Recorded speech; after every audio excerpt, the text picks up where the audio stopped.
આપણે જીવામૃત બનાવવા માટે આ એક 200 લીટરનું બેરલ હોય, એની અંદર તમારે 180 લીટર જેટલું પાણી ભરી દેવાનું. પાણી ભર્યા પછી 10 કિલો દેશી ગાયના છોણની રબડી, દેશી ગાયના છોણની આ રબડી નાખવાની.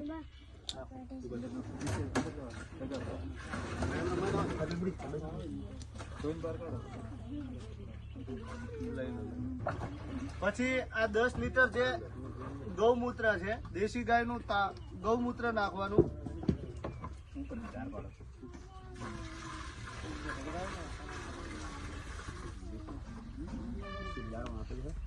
આ 1 થી 1.5 કિલો ચણાનો લોટ તમારે એને ગાળીને જ નાખવાનો, એકદમ રબડી જેવું તૈયાર કરીને જ નાખવાનો.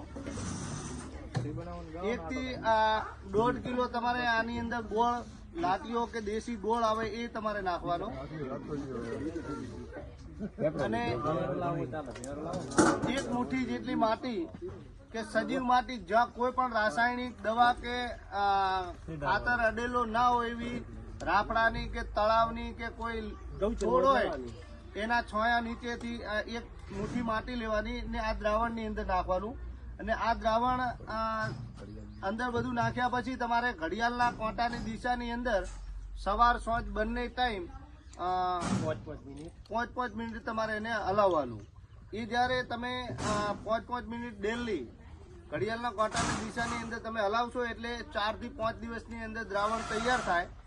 દ્રાવણ જ્યારે તૈયાર થઈ જાય જીવામૃત, એટલે જ્યારે પણ ચલાવવાનું હોય ત્યારે 1 દિવસ તમારે એને હલાવવાનું નહીં.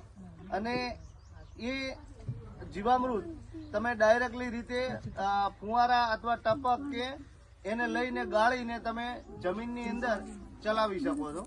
એનાથી ઘણા બધા ફાયદાઓ થતા હોય છે કે જમીનમાં જ્યારે જીવામૃત જાય ત્યારે જમીનની અંદર જે જીવ જીવાણુઓ કે જે સુસુપ્ત અવસ્થાની અંદર રહેલા અળસિયાઓ કે બેક્ટેરિયાઓ જે નાશ થઈ ગયા છે એ બધા જીવિત થશે અને જમીનને પોચી કરવાનું અને જમીનના જીવ જીવાણુઓને જીવંત કરવાનું કામ કરશે.